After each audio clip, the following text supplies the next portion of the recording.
Hi ಎಲ್ರಿಗೂ ನಮಸ್ಕಾರಗಳು. ಹಾಗೆ SCLT ಕುಕ್ ಚಾನಲ್ಗೆ ಮಾಮೂಲಿ ಹೇಳಿದಂತೆ ಎಲ್ರಿಗೂ ಕೂಡ ಆತ್ಮೀಯವಾದ ಸ್ವಾಗತ.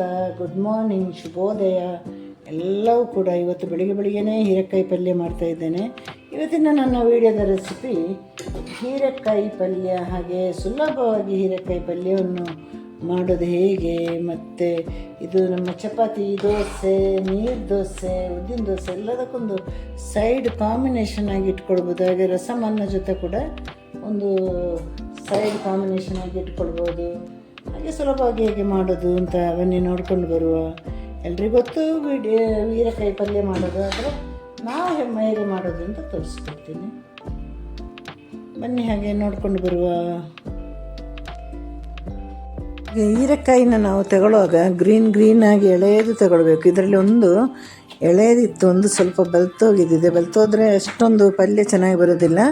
ಈಗ 2 ಹೀರೆಕಾಯಿನ ಅದನ್ನು ಕಟ್ ಮಾಡಿ ಅದರ ಈ ಸಿಪ್ಪೆಯನ್ನು ನಾವು ಸರಿಯಾಗಿ ತೆಗಿಬೇಕು. ಅದರ ಚಟ್ನಿ ಕೂಡ ಮಾಡ್ಬೋದು, ಗೊತ್ತಾ?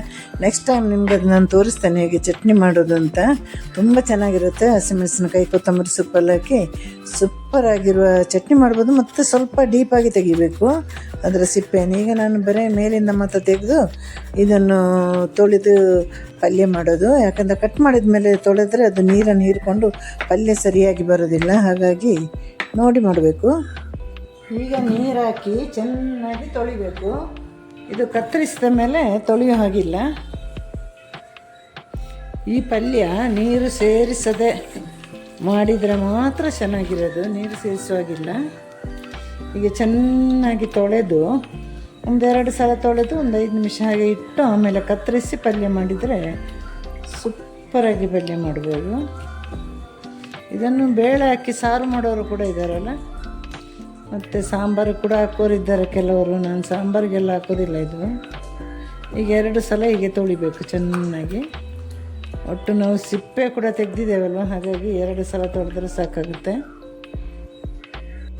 ನಿಮಗೆ ಬೇಕಾದ ಅಳತೆಯಲ್ಲಿ ಕಟ್ ಮಾಡಿ. ಚಿಕ್ಕದಾಗಿ ಕಟ್ ಮಾಡಿದರೆ ಒಳ್ಳೆಯದು, ದೊಡ್ಡದಾಗಿ ಕಟ್ ಮಾಡಿದರೆ ಬೇಗ ಬೇಯುವಂತಹ ಒಂದು ತರಕಾರಿ. ಹಾಗಾಗಿ ಹೀಗೆ ಕಟ್ ಮಾಡಬೇಕು ಅಂತಿಲ್ಲ, ಅವರವರ ಆಯ್ಕೆ.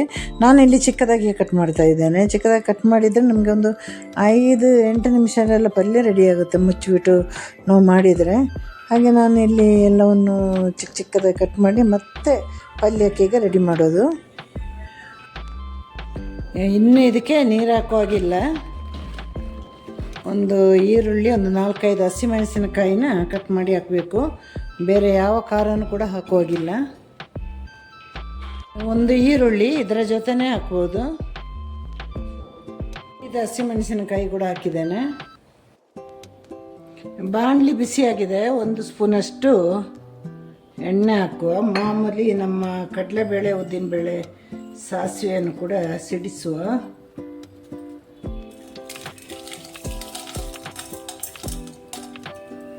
ಕಟ್ ಮಾಡಿರುವ ಹೀರೆಕಾಯಿನ ಹಾಕುವ. ನಿಮಗೆ ಕರಿಬೇವು ಬೇಕಂದ್ರೆ ಈಗ ಹಾಕಿ ಆಮೇಲೆನೂ ಹಾಕ್ಬೋದು. ಒಂದು ಅರ್ಧ ಸ್ಪೂನಷ್ಟೇ ಉಪ್ಪು ಹಾಕಿ, ಯಾಕಂದರೆ ಪಲ್ಯಕ್ಕೆ ಬೇಗನೆ ಉಪ್ಪು ಕಳ್ಕೊಳ್ಳುತ್ತಲ್ಲ, ಎಲ್ಲರಿಗೂ ಗೊತ್ತದು. ಅದು ಮತ್ತೆ ಬೇಕಂದರೆ ಚಿಟಿಕೆ ನೋಡ್ಕೊಂಡು ಹಾಕ್ಬೋದು. ಇದೆಲ್ಲ ಚೆನ್ನಾಗಿ ಮಿಕ್ಸ್ ಮಾಡಿ ಒಂದು ಅರ್ಧ ಸ್ಪೂನಷ್ಟು ಅರಿಶಿನ ಹಾಕಿ. ಅರಿಶಿನ ಕಂಪಲ್ಸರಿ ಎಲ್ಲ, ಮಾತ್ರ ಪಲ್ಯಕ್ಕೆ ಅರಿಶಿನ ಹಾಕಿದರೆ ಥರ ನೋಡಲಿಕ್ಕೂ ಚೆನ್ನಾಗಿರ್ತದೆ, ತಿನ್ನಲಿಕ್ಕೆ ಕೂಡ ಟೇಸ್ಟಿಯಾಗಿರ್ತದೆ. ಈಗ ಈ ನೀರು ಬಿಟ್ಕೊಳ್ಳುತ್ತಲ್ಲ, ಇದರಲ್ಲಿ ಬೇಯಬೇಕಿದು. ನೋಡಿ, ಒಂದು ಅರ್ಧ ಸ್ಪೂನು 1/4 ಸ್ಪೂನು ಸಾಕು. ಇವತ್ತು ನನಗೆ ಒಂದು ಅಡುಗೆ ಮಾಡುವಂದಷ್ಟು ಮೂಡಿಲ್ಲ. ಅದು ಮನೇಲಿ ಎಲ್ಲರಿಗೂ ಗೊತ್ತಾಯ್ತದೆ. ಒಂದೊಂದು ಸಲ ಆಗ ತುಂಬ ಇದಾಗುತ್ತೆ ನನಗೆ. ಬೇಕೋ ಬೇಡೋ ಅಂತ ಅಡುಗೆ ಮಾಡ್ತೇನೆ. ಮತ್ತು ಮಾಡೋದನ್ನು ಸರಿಯಾಗಿ ಮಾಡ್ತೇನೆ. ಇಲ್ಲಾಂದರೆ ಬಹಳ ಯೂಟ್ಯೂಬ್ ವೀಡಿಯೋ ಮಾಡೋದಂದ್ರೆ ನನಗೆ ಬಹಳ ಉತ್ಸಾಹ.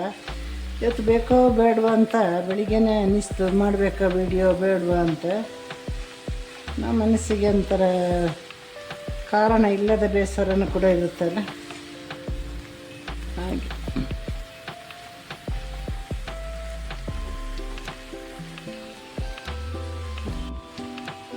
ಮೀಡಿಯಮ್ ಫ್ಲೇಮಲ್ಲಿ ಇಟ್ಕೊಳ್ಬೇಕು. ಈಗ ಮುಚ್ಚಿಟ್ಟು ಈ ಸೆಕೆ ನೀರಲ್ಲಿ ಬೇಯಲಿ. ಬೆಂದ ಮೇಲೆ ಫುಲ್ಲಲ್ಲಿ ಇಟ್ಕೊಳ್ಳುವ. ಈಗ ನಾನು ಕರಿಬೇವು ಹಾಕ್ತಾ ಇದ್ದೇನೆ. ಇನ್ನೂ ಮುಚ್ಚಿಡಬಾರ್ದು, ಇನ್ನು ಬೆಂದಿದೆ ಅಲ್ವಾ, ನೀರೆಲ್ಲ ಬತ್ತಬೇಕಂದ್ರೆ ಈಗ ಓಪನಲ್ಲೇ ಇಡಬೇಕು ನಾವು, ಇಲ್ಲಾಂದ್ರೆ ನೀರಾಗಿರುತ್ತೆ. ಈಗ 90% ಅಷ್ಟು ಬೆಂದಿದೆ, ಇನ್ನು ಓಪನಲ್ಲಿರಲಿ. ಅಷ್ಟೊತ್ತಿಗೆ ನಾನು ತೆಂಗಿನಕಾಯಿನ ತುರಿದು ಬೆಳ್ಳುಳ್ಳಿ ಗುದ್ದಿ ಎಲ್ಲ ಹಾಕಲಿಕ್ಕಿದೆ. ಈಗ 3-4 ಎಸಳು ಬೆಳ್ಳುಳ್ಳಿನ ಪುಡಿ ಮಾಡಿ ಹಾಕಿ, ಅದೊಂದು ಒಳ್ಳೆಯ ಫ್ಲೇವರ್ ಕೊಡುತ್ತೆ. ಮತ್ತು ಒಳ್ಳೆಯದಲ್ವ ಬೆಳ್ಳುಳ್ಳಿ, ಗ್ಯಾಸ್ಟ್ರಿಕ್ ಎಲ್ಲ ಆಗುವಾಗಿದ್ದರೆ ಬೆಳ್ಳುಳ್ಳಿಗೆ ಅದರದಾದ ಒಂದು ಮಹತ್ವ ಇದೆ ಅಲ್ವ. ತುಂಬ ಒಳ್ಳೆಯ ಒಂದು ಆಯುರ್ವೇದಿಕ್ ಮೆಡಿಸಿನ್ ಇದ್ದಾಗೆ ಬೆಳ್ಳುಳ್ಳಿ. ಈಗ ಕೊನೆಯಲ್ಲಿ ತೆಂಗಿನ ತುರಿ ಹಾಕುವ.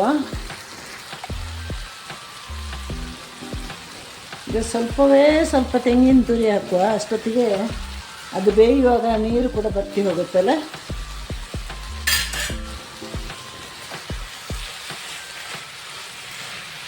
ನಮ್ಮ ಹೀರೆಕಾಯಿ ಪಲ್ಯ ಮಾತಾಡಿ ಹೀರೆಕಾಯಿ ಪಲ್ಯ ರೆಡಿ ಆಯಿತು. ಎಲ್ಲರೂ ಕೂಡ ಹೀಗೆ ಮನೆಯಲ್ಲಿ ಮಾಡಿ ನೋಡಬೇಕು. ಚಪಾತಿಗೆ ಮತ್ತು ನೀರು ದೋಸೆಗೆ ಎಲ್ಲದ ಕೂಡ ಇದು ಒಂದು ಒಳ್ಳೆಯ ಕಾಂಬಿನೇಷನ್. ಮತ್ತು ಆರೋಗ್ಯಕ್ಕೂ ಬಹಳ ಒಳ್ಳೆಯ ತರಕಾರಿ. ಸ್ವಲ್ಪ ಮಾಡುವಾಗ ಜಾಸ್ತಿನೇ ಮಾಡಿ, ಯಾಕಂದರೆ ಎಷ್ಟೇ ಮಾಡಿದರೆ ನಾನು ಹಿಂದೆ ಹೇಳಿದಾಗೆ ಇದು ಕಮ್ಮಿನೇ ಆಗೋದು. ಎಲ್ಲರೂ ನನಗೆ ಲೈಕ್ ಮಾಡಿ, ಕಮೆಂಟ್ ಮಾಡಿ, ಶೇರ್ ಮಾಡಿ, ಸಬ್ಸ್ಕ್ರೈಬ್ ಮಾಡಿ. ಮತ್ತಷ್ಟು ಒಳ್ಳೆಯ ವಿಡಿಯೋಂದಿಗೆ ಬರ್ತೀನಿ. ನಿಮ್ಮದೆಲ್ಲ ಪ್ರೀತಿ ಸಪೋರ್ಟ್ ಇರಲಿ. ಇವತ್ತಿನ ದಿನ ಎಲ್ಲರಿಗೂ ಕೂಡ ಚೆನ್ನಾಗಿರಲಿ. ಹಾಗೆ ಎಲ್ಲರಿಗೂ ಟಾಟಾ, ಬಾಯ್, ಸಿ ಯು, ಟೇಕ್ ಕೇರ್.